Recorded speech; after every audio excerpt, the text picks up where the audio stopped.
That's a dope looking building, huh? That's dope. Yeah, you're good. Are we live? We're talking about a bunch of construction and shit going on in here live. I don't know if you can see that, Austin, but there's a weird building. Can you see it? No? Okay. It's just blinding. Perfect. All right. Well, it doesn't matter. I'm going to shut the door, too.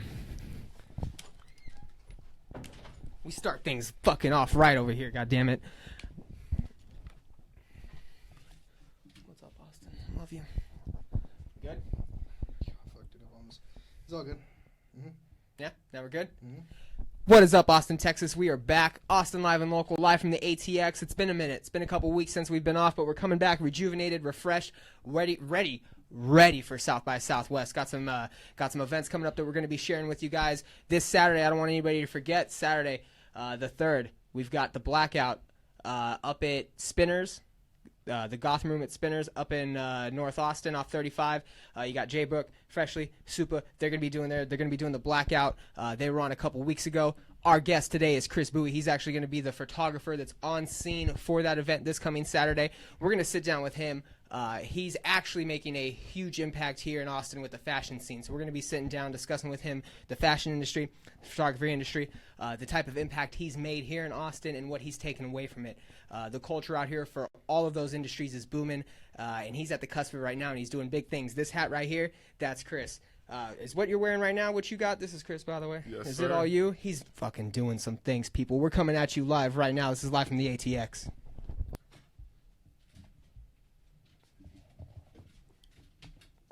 It's doing this weird thing where it's like has a little bit of a lot, like a. I don't know what that is. Where?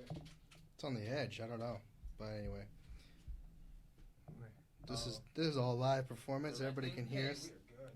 Yeah, it ain't bad. It's just like, what in the heck is this? Why is it mirroring? It's all right. It's all right. Are we good? Sitting down. Thanks for coming in, man. Yeah, no problem, man. Hey, man, this is going to be a good episode. This is a good episode. All right, well, we are back.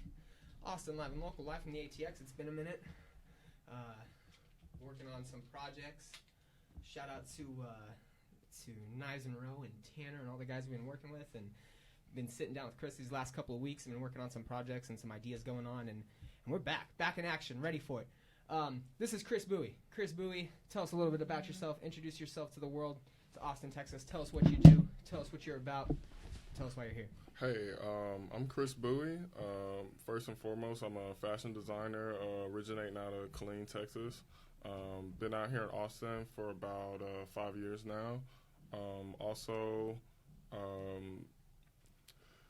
been just doing clothes and everything for like the last 7 or 8 years, even prior to coming out here. I'm a full-time student at the Art Institute up north, and I do photography and videos also along with that, just because it all kind of fits the same culture. A little bit of graphic design too, if I'm not mistaken. Yes, sir. Right? So you kind of dabble. You're all in it, man. Yeah. Which is how we got introduced, obviously, is we did a live stream a couple weeks ago. I believe it was our second episode. We had our third episode. We had Jay Brook on along with Freshly. They were both in here promoting their show, which is happening this Saturday. That's what we just talked about. And you tagged along, man, and you took a lot of the photos that got featured on our website, got featured through a lot of their promotions and stuff. You were in here doing those photos, and you came in, just kind of ghosted yourself in the corner, and we're in these precarious spots, and you ended up connecting with us because of what you do. Trent particularly got hooked on you because of the fashion, and that's something along the lines he wants to start working with and going down that road. So that's what really drew us to you. But you are, man, you're a jack of all trades. Thanks, and man. you're coming with a lot of professional quality work. And I believe that this is a perfect platform for you. I believe that Austin's the perfect city for you. And I'm excited to see what you produce, man. And we're really excited to work with you in whatever aspect we do. And that's why we wanted you on here. We wanted you on here to talk about your brand, talk about your image, and talk about what you anticipate doing and what you're going to make out of this opportunity. So we're super excited to have you on. Thank you, bro. First and foremost, why Austin, and what about Austin has driven your project so far? Okay, so like I said, I originated in Killeen, went out to Houston, University of Houston my first year out of school, and it's a different kind of environment out there.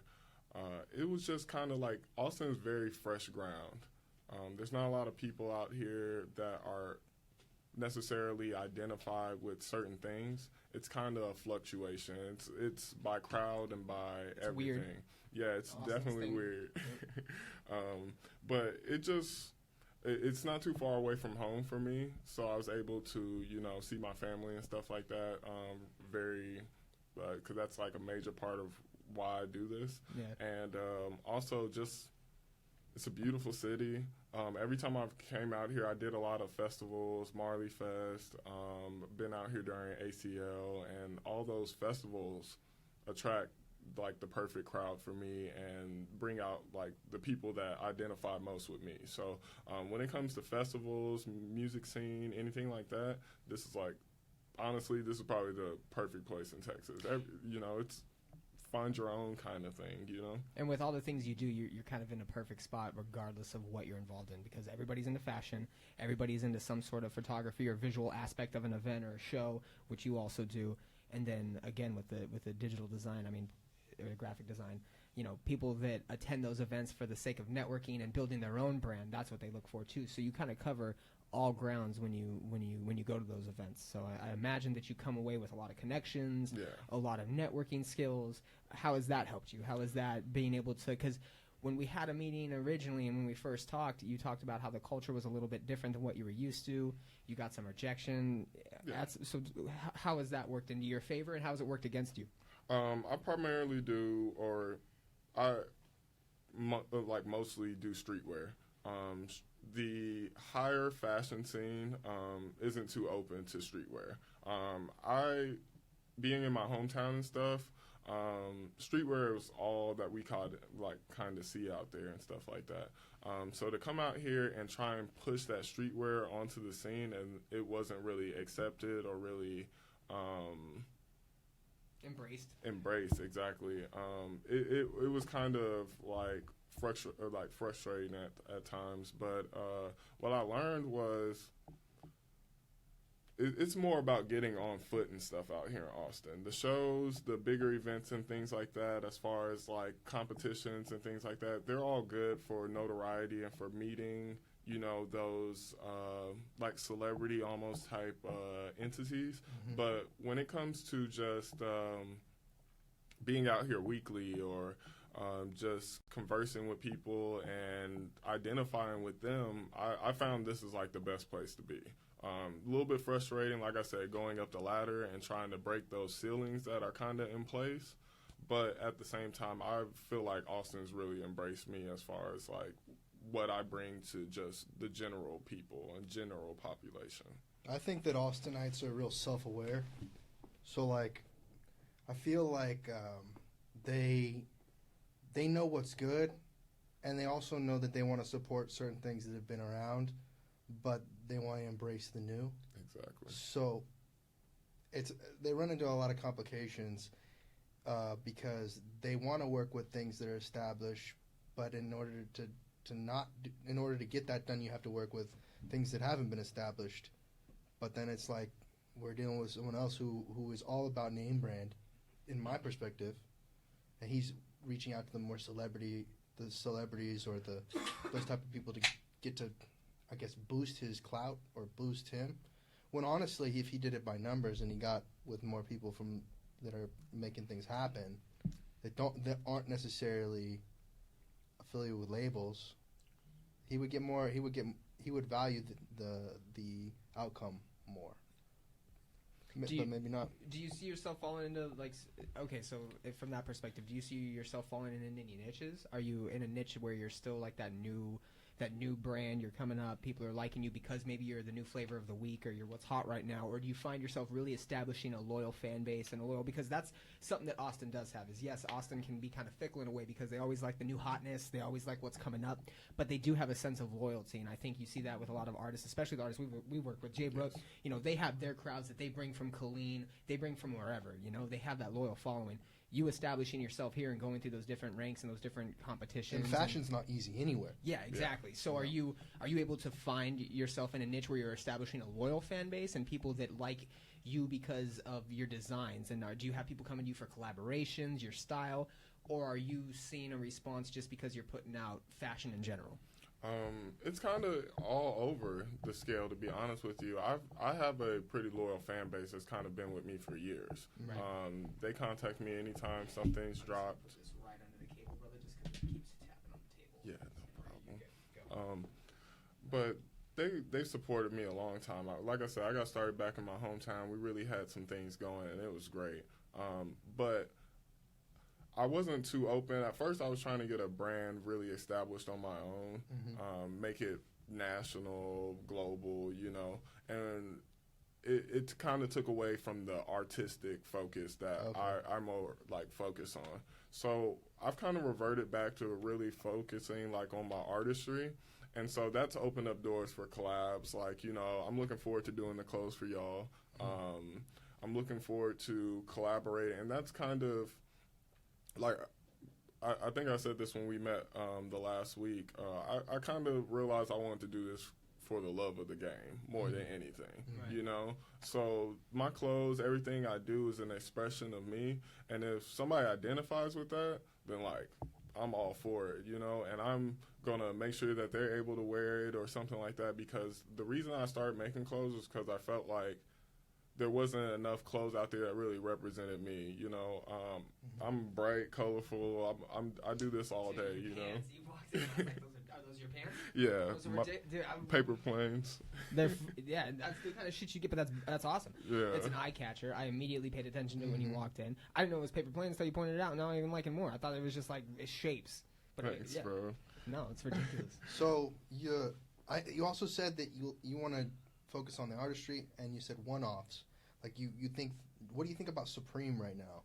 What do you think about what they're doing?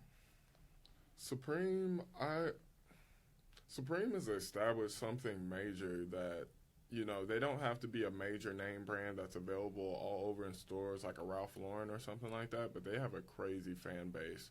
I actually watched a few interviews.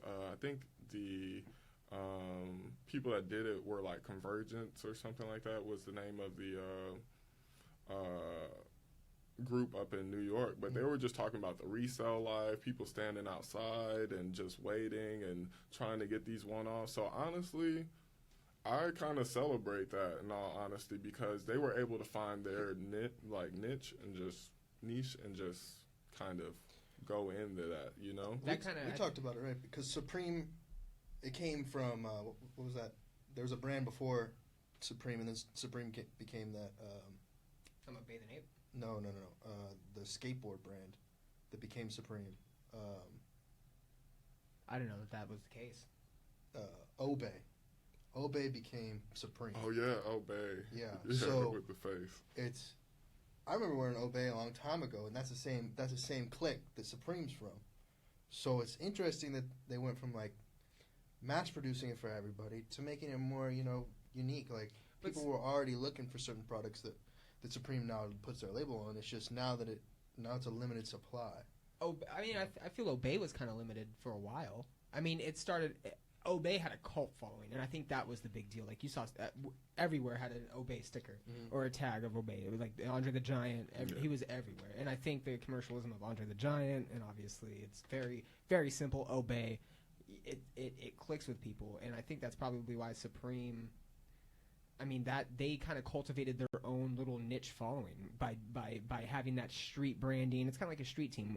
Independent bands are always the most loyal fan base because you get that street team vibe. People are out there putting in work so their favorite band can be heard and be recognized, and that's how Obey is. You see an Obey sticker, you want to go and you want to get that next Obey item because you're fucking you're embraced by whatever they have, So if you're creating something that speaks to people, even if it's like you can put a Supreme sticker on hammers now and they sell for a bunch of bullshit, but that's just because Supreme is ingrained in the culture now. Exactly. So Obey, I think, had that as well. I don't know how they create that. I don't know if you can really set out to be a niche brand or a brand that has like an underground following. Well, I would say because I don't know if that's in a game plan, but back in the day, Zoomies was popping. Yeah. I don't think anybody goes into Zoomies now. Yeah, Zoomies not the spot. But, not the spot. But the culture of buying fashion's changed too. It's all online now. I was in Nobody there. goes to Tilly's or. This is why I will never go back there again. I found these Supras that were. You can't find them really online, but they're Supra Assassin's Creed edition. and they're white. They're like boots. And I was like, man, I want these. So I went to go grab them. The last in stock. One was a size 11. The other one was size 10. Someone. I was like, whatever.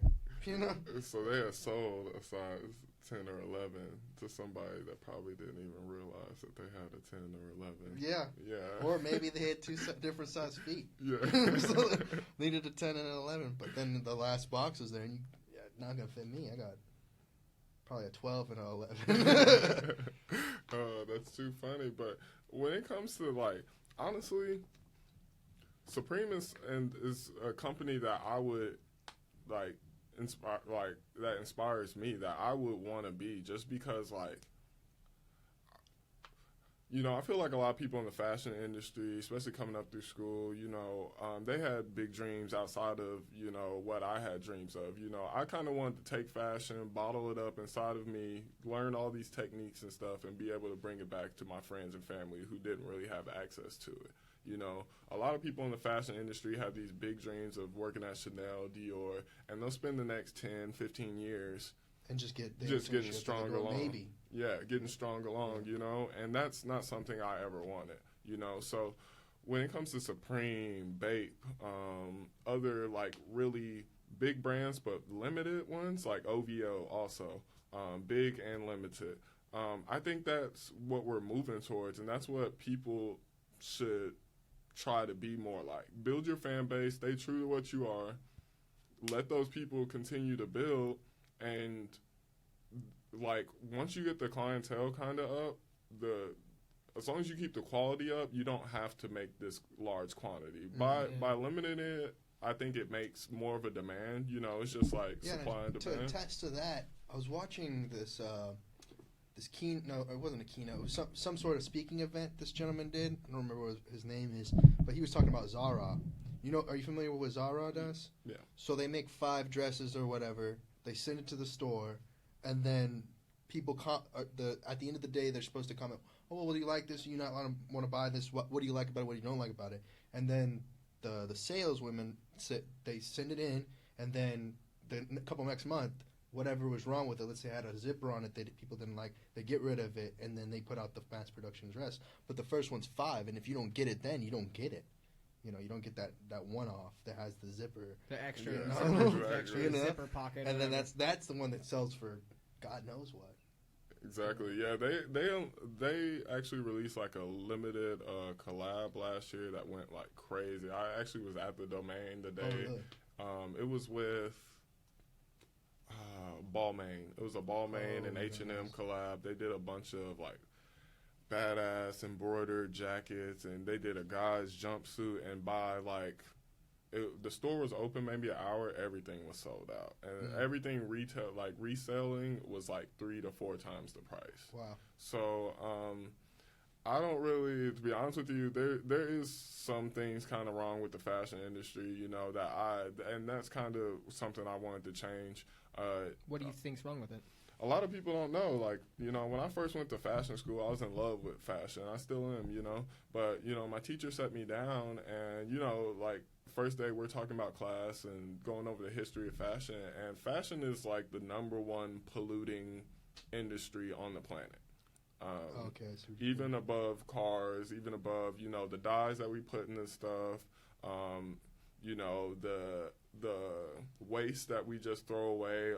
There's, like, literally, like, in, you know, third world countries and stuff, there's a lot of, like, old clothes and stuff that's just piled, like, in, like, craters and stuff like that, which is just, like, ridiculous to actually think about, because there's a lot of people out here suffering and stuff that don't have clothes. You know, we pass by a lot of them every day out here on these corners and stuff, suffering, you know. And brands, you know, I hate to kind of brand bash, but H&M, Zara, they're very... They mass produce to a point where... They're one of the largest contributors. Exactly. Yeah. And they're on the opposite end of Supreme, in my opinion, you know? Mm-hmm. Whereas they make a bunch of stuff, don't really care about quality. Or, well, I won't say don't care, but quality isn't the #1 thing. The quantity is more of what it is. You know, Supreme, I feel like, focuses on quality and just lets the quantity kind of be the background of it. So... That's something that inspired. H&M is a retailer. Let's be clear there. They're not a fashion company. They're a retailer that happens to sell fashion trends, accessories, things of that nature. They don't sell like they're not like Nordstrom's though. There's a big difference between H&M and Nordstrom's. Yeah. Nordstrom's, they got everybody under the sun under the store. Right. H&M sells their own products. Yeah, H&M actually has their own brand within that store. Right, but I think in the like they're a retail company. Like if somebody was to acquire H&M, or if they were to label it, it would be a retail company, not a fashion brand. Whereas Supreme's a fashion brand, not H&M. H&M's a business. Well, I don't know if Supreme is even a fashion brand. Now you talked about the branding. They product brand, which means they get like hammers or snowboards or whatever, and then it becomes Supreme. I would say they're a merchandise company, Supreme. But along your lines, I was thinking of you were talking about it's polluting. A company that tried to fix that was Tom's, and that didn't work out. How has that not worked out? It didn't. It doesn't. It had a cultural stay for so long, but I don't think it's relevant. It's still making an impact. Yeah, I would say they still do it. But then, is it really making an impact if the shoes aren't going onto someone's feet? Are they not you're reproducing old materials, but then that's just as polluting as having the materials just laying out there. But what he's, I think, saying is there's the opportunity to clothe people that are in need. There's an opportunity for all the stuff that is going to waste to be used resourcefully. Well, I think that actually more so, it's those Super Bowl championships or NCAA championship shirts that they got to print massive amounts of, but never the wrong winners. Then they send it off to third world countries. Yeah. That's where it's like, yeah, and that's what inspired me to get a lot more hands on. A lot of people don't realize, also when you're getting stuff made overseas, you really got to look into the companies and manufacturers of your stuff because. There's been a lot of incidents over the past few years of factories overseas, like crashing on the employees. And, just bad work conditions, Horrible environments, infrastructure sucks, horrible. Where they're working sucks. It's not just the conditions they're working in, but it's the environment, the buildings, Yeah, they're not making anything. And they're paying them shit wages, too, at that. Exactly. And, one of the big things... my mom was a single mom for a long time. I got two older brothers, a younger brother, two younger sisters. There's 6 of us total, and I really identify with her and I of course care about her to an infinite amount. So when I saw that, most of these women, most of the people, the stuff that gets made overseas is made by women, and most of these women are mothers, and they're just going through the worst conditions.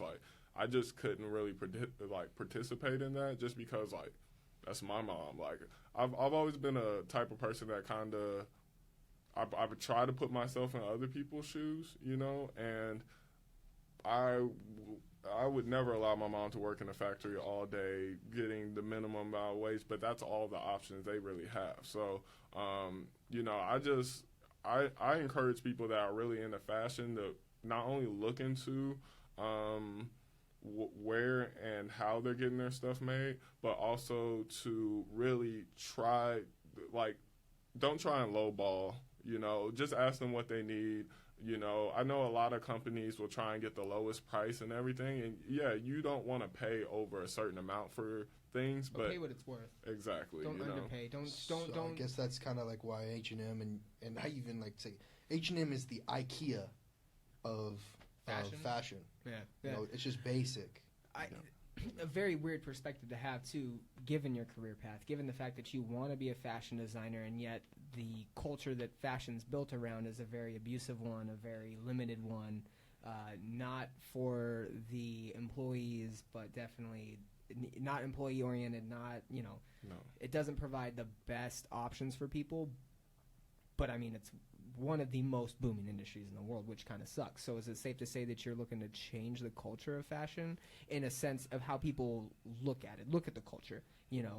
That's a very, very powerful move. It's a very powerful move for a couple of reasons. One, you're in the fashion industry yourself. It's not like you're PETA and you're a vegetarian coming after, the fucking farming industry or the whatever. You're not against the industry. You're in the industry. Yeah. You're in it at a at a probably the most important level. You're trying to establish your brand. You're putting your money and your thought and your time and all these things into a product that you're producing that is still growing. You know, you're not an established company that's getting revenue every single year, that's, you know, making plans to expand and open up in new cities. No, you're building it from the ground up. Yep. And while doing so, you're looking to impact the culture around it, which is very, very, very powerful. Thanks, bro. Have you received a response? Are people jumping on board with this vision? Because this is this may be something that you're able to take a whole another path down. Like, you could do fashion and make that your thing, but the way you approach your fashion and the culture around it, that could be a whole nother path. Yeah. Has anybody gotten on board with that? Has anybody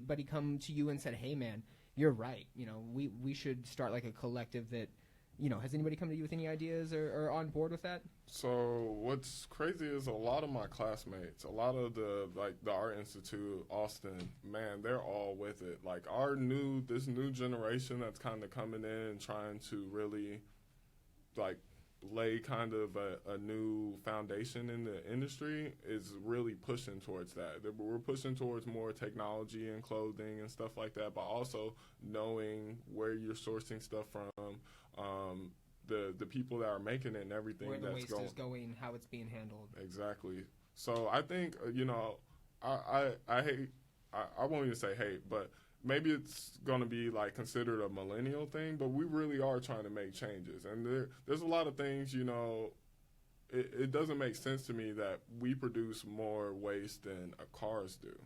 You know, like, there's more cars on the road every day than, you know, anything probably out here in the world. New products being pushed, yeah, you know? new fashion products. So, and yet fashion's more waste, produces more waste than cars do. Exactly. And like, what's the biggest thing right now that is impacting global warming? Like, people blame cars and gas. I mean, everything's going electric, and yet nobody focuses on the fact that the fashion industry impacts the environment more than that. Exactly. Like, and it's ironic that someone in the fashion industry has to point that out and make a change for that. Yeah, it's great. It's like blew my mind. Like I said, I came in with a passion. When I heard that, it kind of just made me like stutter step a little bit. When I was just like, really, like. Did you battle with that internally at all? Did you question, man, is this what I want to do, or what held you on to continue wanting to do fashion? It was just kind of establishing kind of my method of doing it. Knowing that, like, I want to have a clear conscience whenever I made some clothes, had them made or something like that, and really just having some morals and standards set for myself. Once I did that, it was just a matter of finding people that could fit inside those standards, you know. But I had to lay that kind of foundation for my brand and for, like, just me moving forward that, you know, I watched this documentary where the guy said, you know, when you're wearing clothes, you know, if you really thought about where it came from, and if you thought about a woman crying blood, sweat, and tears while she was making these clothes, would you feel as fly as when you have these clothes on? And, like, you wouldn't. You know what I'm saying? If they sent you a video of how this was made and, like, they were going through pain, then you wouldn't want to rock it, you know? It's the same as the pita. It's know where your food comes from exactly, type of thing. Yeah, you know? Yeah. So it's Trent's contemplating stuff. I mean, that's a 50-50 thing, though. Yeah. Maybe she's so passionate about the work that she's doing that's the lengths that she'd go to. Yeah. Right. You know? But So it's like you see the pain in it outside of. I think the image that I'm getting is that it's the foreign worker inside of a foreign factory. But there's also, you know, yeah. I mean, Europe's fashion centric. Yeah. And that's the ultimate industry to be in, at least in Italy and you know, the southern Europe. So it's like a real weird one. You can interpret it one way or the other. Yeah, you know, the thing to really look into as far as that subject goes is like the third world countries, like the Vietnams, the people that you're seeing on your tag. Yeah, they don't have an economy over there. They don't have anything, so they're dropping these big factories there, and you know they have one and the person. work environment's not suitable. Exactly, and that's where really you just, you know.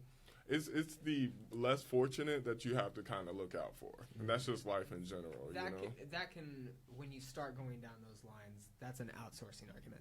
That's an argument for if outsourcing is a reliable source for businesses to go down, or a reliable path for businesses to go down. I mean, the communications industry, every company's outsourcing, Yeah, especially true. they're like, and they're probably.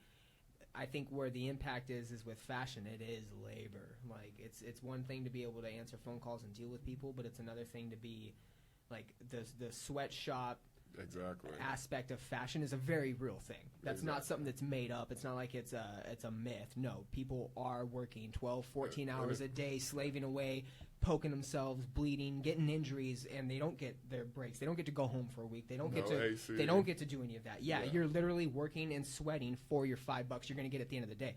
These are like these and then we get into the university system at that level, because there are jobs out there in third world countries that are basically like going to the university, because you may potentially have the opportunity to go into a little bit better sweatshop. I think that's what it's so funny how all this stuff intertwines, but it's clear with the issues that we have going on with obviously the gun control issue, all the different social and cultural issues that the world is experiencing, is the desire for change is there on all aspects, and this is just the fashion aspect of it. Like Exactly. it's one thing to worry about the conditions in other countries for people that are doing specific things, but when you get into something as simple as fashion, every single day fashion impacts your life. You wear clothes every single day. I don't think people do pay attention to that, and to actually have a voice that speaks out against that, that's a sign of the fashion industry being in line with the rest of the world. They're looking for change. Now you're just getting the voice for it, And you see that now. We were talking when we met last week. We were talking about Project Runway. Yeah. Because that's my guilty pleasure. I like Project Runway. But even their most recent seasons, they make it a point to highlight the fact that they're using different sources for fabrics. They're using different sources for their material and their who they rely on for where they're getting their fabrics, because they need to make a good impression, right? Because they're eventually going to be forced to change as well. You're eventually going to get these millennials that are coming in and saying, hey, the fashion industry needs to change. We need to start recognizing these faults and fix them. So you got to have the leaders of the industry do that as well. You got to have your Project Runways and your Posen, whatever his fuck, Josh Posen, whatever his name is, he's got to be able to go out there and say, hey, yeah, the fashion industry does need a change, because he's got the power to say that and the impact to have people follow him. So, and you see that. You do see it, but it's probably not enough. It's probably not enough to make an immediate change. It's probably not enough to make an immediate impact, but you get these guys that are coming up in the industry. If you can get an entire generation of people that are coming up in the industry with you to have that same message, that's what's going to change the culture. Yeah. That's what's going to change the industry, because then they're going to be the next CEOs of Chanel or whoever else is out there, and then they're going to say, hey, you know what, we're not doing this anymore, because we realize that on the back end of it, people are suffering, or we're not being an equal opportunity company, or we're not helping people in this way. We're doing more harm than help. So I don't mean to take away from the powerful message that this is, but I would like to come back to like the art part. Yes. So with the way you design clothes, you say you've been focused on streetwear. Do you think there's any translation from the street to maybe like an environment, like an award show or something like that, that because it is like it's frowned upon to wear traditional mass marketed streetwear? Is there a scene? Is there gonna be like I don't even know how to explain it, but you can go with streetwear to the gala party, and there being a translation. Yeah, so a lot of that, I think, comes with the celebrity that's actually wearing it. Right. They have the ability to pretty much put on anything, and that is going to be okay. Mm-hmm. As far as like, the runway shows, fashion, like you were talking about Paris and all those places, that's going to still be a niche as far as like, it's not really something that's really pushed as far as streetwear goes, And one of the things that I kind of realized was like streetwear fits a certain type of culture, and it fits kind of us, go-getters, on the go, and like, but like Kanye West said it perfectly in his interviews with Sway. Like, people thought he was talking crazy, but a lot of the stuff that he said in those interviews, I identified with, like, to the T. Mm-hmm. And one of the things he said was he went over there and spent millions and tried to, impress these people with, what he's able to put out now with Adidas, the Calabas, I don't know how to say his brand, but it's under Adidas. But, it just is a ceiling there for us. Like, streetwear has a ceiling where, couture, the upper level fashion, the finer fabrics and stuff, and you can still make streetwear out of very nice stuff, and that's kind of what I try and do. I try and take the very high fashion elements but apply it to streetwear, and that's pretty much me, because they are two separate universes completely. When you say a ceiling on streetwear, though, what do you mean? Like an earnings ceiling? Like you're never going to see streetwear products sell as much as a Gucci bag? Or because if you look at it from, I think, saturation perspective, more people probably wear streetwear than they do Gucci, but Gucci makes more money. Exactly. So is that what you mean by a ceiling? Like streetwear is never going to get to the point to where you're seeing, jackets and shit. Is it also a problem of awareness? It's not just awareness. It's like more of like, it's kind of scary to some people, to some extent, to see, what they kind of distance off in their world right in front of them. It kind of blows their mind, to some extent, because, how do I put this? I take a very deep voice into my stuff as far as like, I try and represent for the guys that came up like me, and a lot of guys that came up like me can't necessarily walk in a room and be accepted in every room, and then I feel the same way about my clothes. Like, streetwear to me is more like, there's this social ceiling is what I would kind of call it, where as far as in the fashion industry, it's not necessarily frowned upon, but like you said, a lot of people wear it. You got to get out here and get on foot to make streetwear sell. Whereas the higher fashion dresses, couture, crazy outfits with all this craziness going on that you could never wear, but looks very nice, it's art, that becomes what you see on magazines, what is pushed as far as like what people hope to be, I think streetwear can be your whole life, it's my whole life as far as like, I don't really find myself trying to like switch over, like so you don't it's see just like yourself a ever level. going into like high end fashion. You don't see yourself going into that suit making, dress making world. You're always going to be streetwear because that's where you see. Well, to a certain degree, right? Yeah, I do like collabs. I'll do one-offs and stuff like that. But as far as me, well, you're working on a dress that I really liked. It's pretty dope. Thanks, bro. And I hope that turns out really well. Thanks. I get so many things going on in my brain, but where do you think fashion culture comes from? Is it the youth? The current culture definitely comes from the youth. Okay. I think it's the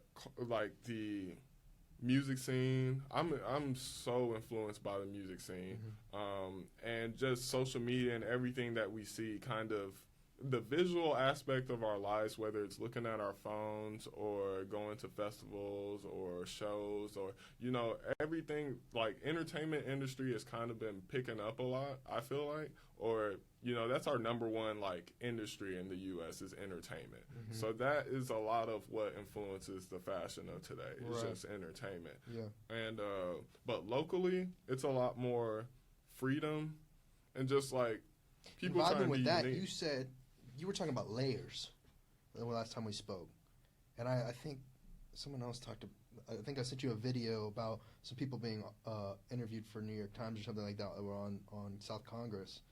This is a lot of connecting the dots here, but you can't really wear layers. No, not at all. Here, unless you want to sweat your ass off. Yeah.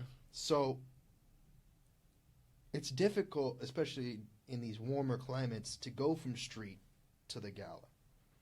Because in like a colder environment, you can go from streetwear to the gala just by taking a couple of layers off. Exactly. Here you really can't do that, and that's the I guess the discord between the youth, or what's new, and what's existed prior. So like I see these kids now that go to school. The most important thing for them is to have the dopest Supreme or and that's opposite of what the message should be. Yeah. You should be unique. Exactly. The idea is that you're unique, but if everybody is trying to be, have Supreme on, that's not unique. That's consumerism. That's capitalism at its finest. Yeah, and a lot of that comes with like the social media and stuff. The more that they're pushing that, or not even pushing that, but the more people are posting in that stuff and putting the hype behind it, the more it's going to be like that. It's going to keep saturating the whole Supreme movement or any brand's movement as far as that goes. Because that's very culturally based. Like, you can say that. I mean, yeah, you want people to hopefully go to school and everybody be unique, wear their own. If they've got the one designer they want to wear, everybody's wearing a different designer. Not everybody's wearing Supreme. But at the same time, where does, like, when you were a little kid, 8 and 9, what did you not want? You didn't want to get made fun of, right? So you wanted to be the cool kid. So what did you do? You bought all the cool shit that all the other cool kids were wearing. So you weren't the dork with the stupid shoes or whatever it is, right? Mm-hmm. So that's all. Good story. That's already like a hard pressure to, like, okay, if I'm gonna be, and that's an aspect as a child you want to be liked. Yes, and you develop it as you grow, and so you try to be the cool person. So what's one way to help you be cool? Wear cool shit. Wear the shit everybody else wears, so you fit in. Nobody has a reason to pick on you. Nobody has a reason to call on you or think anything differently. But that's where your space comes in. Exactly. It's almost contradictory to the no, but it's contradictory for sure to the fashion industry, because you want to be different. You want to produce the stuff that maybe people feel weird wearing or feel. But do they even really notice? That's where my awareness thing came in. I don't think people. I think people really like your stuff. I don't think they're aware, or even. I think this doesn't even have anything to do with your stuff. It's Supreme. They're not aware that thing they're wearing is just a Hanes sock. But they don't realize that. But that's, I think, where it's going. That's the cultural shift. You think so? Going to happen. I do. With but let me like bring up something that's pretty interesting. Then I want to hear your story. Sure. Is that the Depop that I showed you? There, I was looking for a Gucci bag, and one of the things that Gucci did was they built a drawstring bag, and on the bag they wrote, "Common sense isn't always common." There's no difference between a plastic bag and that bag. You could make that bag anybody, and then write the same thing that they wrote on it, and it's a knockoff, but it's the same thing. They knocked it off it's from the same manufacturer. Exactly. And unless things change where there's some sort of authentication system for fashion, and your stuff is very authentic and from someone who enjoys fashion, but from somebody who is, the type of kid that wants to be like, not saying you, but the type of kid that wants to fit in, isn't fashion conscious, right? They're not fashion conscious, so they see all their.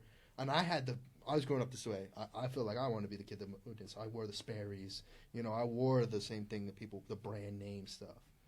Now I wish I had this insight back then, and I would have worn, less common things.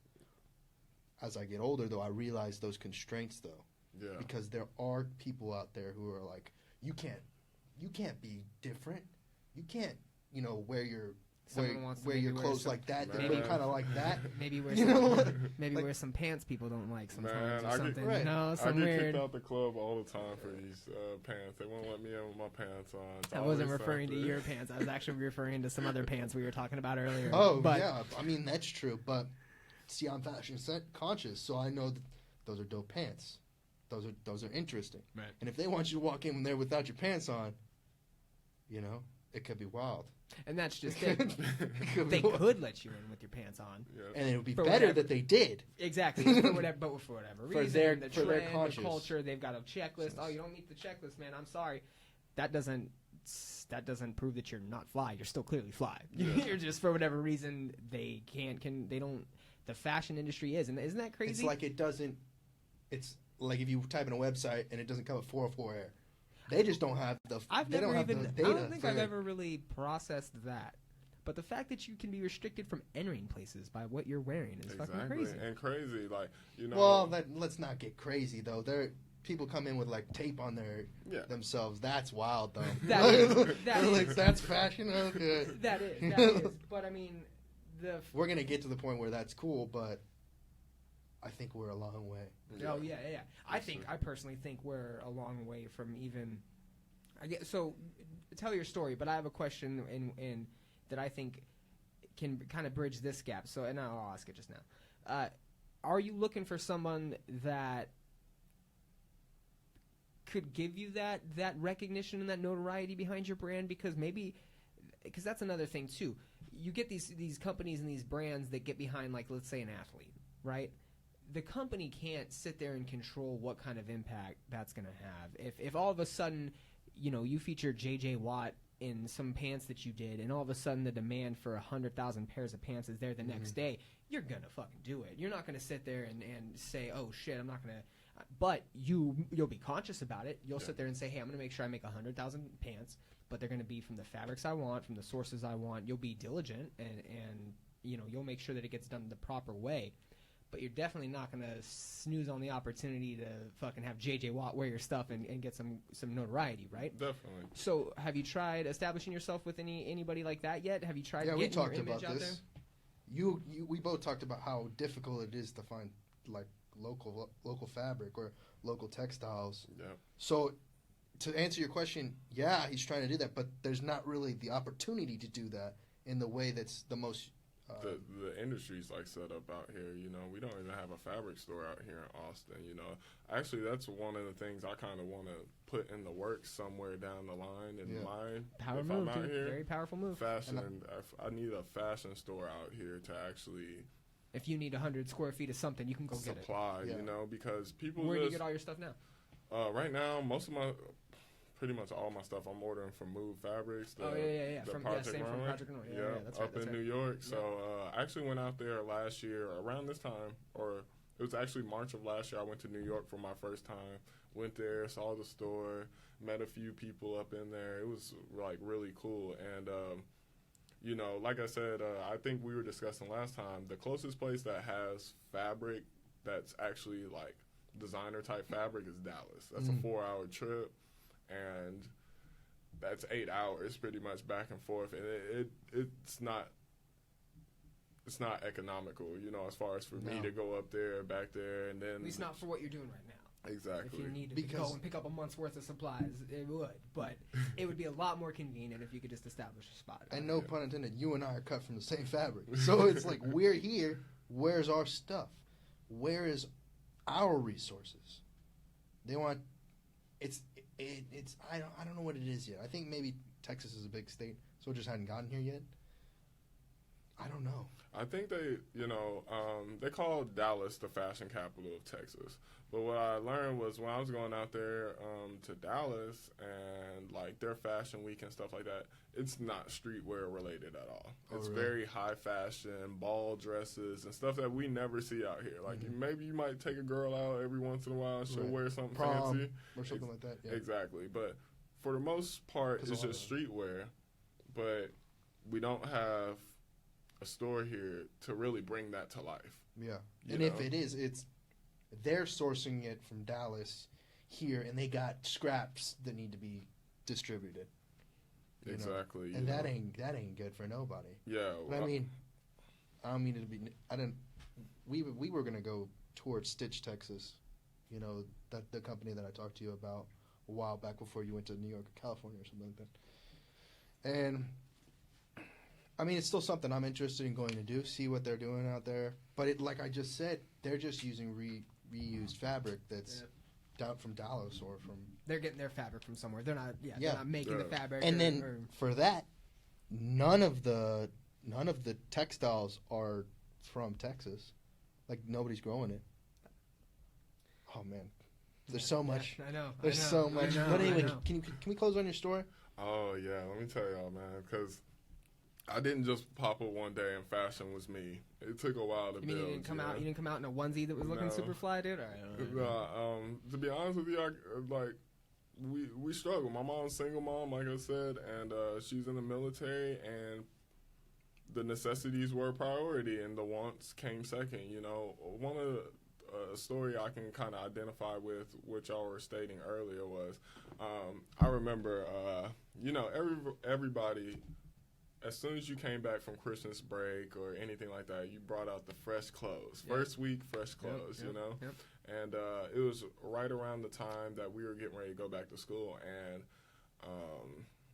like, right before the end of the last semester, I get on the bus one day. I got a pair of K-Swiss on. How old are you? The middle school still. Yeah. Okay.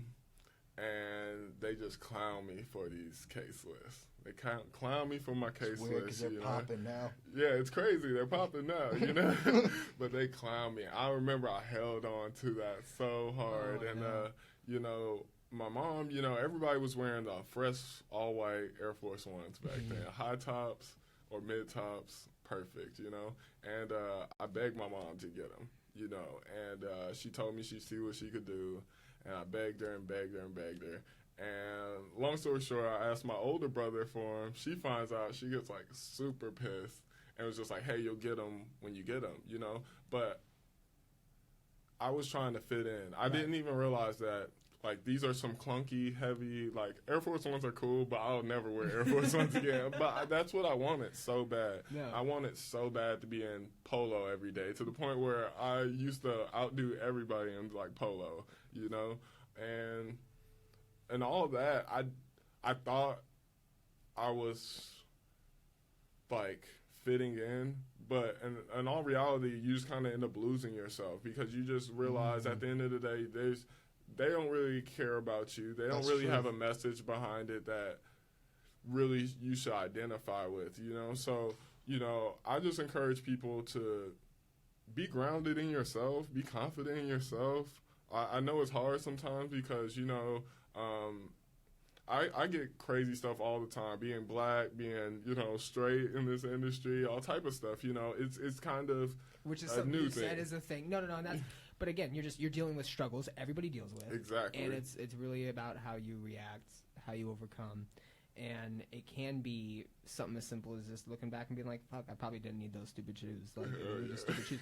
But look at how it's reflected though. Exactly. And now you're coming in with a mission to change the game. And I mean, do you feel like you're accomplishing something? Yeah, at least? man. And Do you feel like you're? I think you are, man. From the outside looking in. thanks, bro. And I think Trent the same way. I mean, I feel that there's a definitive message. But I think, being there. and I want to make this, man, I kind of, sometimes I don't want to go into this political statement or whatever, but there's a lot of keyboard warriors out there. They wouldn't do what you're doing right now.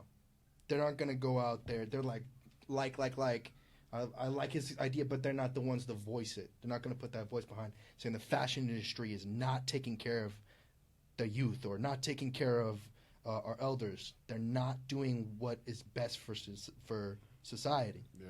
Not being ethical, not being Not moral, being whatever it may exactly. Yeah. And behind a keyboard, you can say as much as you want, but until you make that action, like you're doing right now, it ain't gonna change anything. Thanks, bro. I'm just trying, like, you know, I don't know what I'm gonna be in this life. I may not be the #1 fashion designer. I may not be on the cover of a magazine one day, but I can make an impact in my area in life, and that's, you know, I hope everybody in life kind of realizes that. Like, it's not about being front page celeb or your name being known for forever. It's like the impact that you can make directly, you know. And I do feel like out here I've been able to do that, you know, not only through fashion, through photos, through everything. I just try and, like, let people know their worth, you know, because a lot nowadays, you know, a lot of people, you know, don't know the real value that they carry. They're always comparing themselves to someone else and comparing or to what they see on the TV screens or what they see. You said entertainment, biggest industry in the United States. Exactly. People they equate themselves to who they see on TV, who they see on magazines, who they hear on the radio, and they're left with this maybe feeling of not being fulfilled or not accomplishing something. Exactly. When really you can by just doing small things. That's what's I think that's what's powerful. I think if you have a message, it's saying that. Yeah. And it's you have the proof. I mean, you do. Where can they first of all find all your stuff? Because that's another big thing is you're talking about what you do and your message. Everybody listening needs to find you where they find you at. All right, so my website, official website, you can find fashion, all my photos of just different events. It's going to be louisbouie.com. Can you spell it out? Just so people- Bouie, my last name.com. Also, you can find me on Instagram at X LOUIEB by Louis B. And that has the links to all my other pages on Instagram and stuff like that. A lot of the work I do is like contact based. So if you ever need something, feel free to reach out to me. There's a lot of private stuff, private events I've done to people that haven't necessarily even surfaced on social media, but I like that. I like being able to give somebody quality work, and when they feel like putting it up there, they put it up there, or if they want to just share it with their friends and family, you know. So I'm always going to give my best work and my best quality. So yeah, always feel free to reach out to me because I'm down for the work, you know. All right, well, thank you for joining us with this podcast. You're a young icon. Thanks, As man. DJ Khaled would call it. With a very powerful message, man. And Sure I feel that when if it's a message that you're only going to spread through your work, and I think it's a very important message. Thanks, bros. And you are making a difference, at least from our perspective, and here in Austin, definitely. Yeah, I can't wait till I can't wait till we can work on the collaboration that we're going to do. It's not going to be for everyone. It's going to be for us internally, but and then working with some of the people you collaborate with on the more mass scale type stuff. Yeah, so we're going to definitely make some major moves coming up. I really appreciate you guys and just allowing me this platform to even speak about this. Anytime, man. Anything you do, any event, any project you work on, you got an outlet. You got an outlet to come out and talk about it. We just hope to do you justice, man, because this message is something that definitely needs to be heard. And I encourage it 100%. Thanks, bros. I really appreciate being on today. This was like kick-ass, and you know. The pleasure was ours, man. Getting you on here is all is what it's about. All right, Brian, you want to talk about next week? Yeah, so next week we'll be back in the studio with Knives Monroe.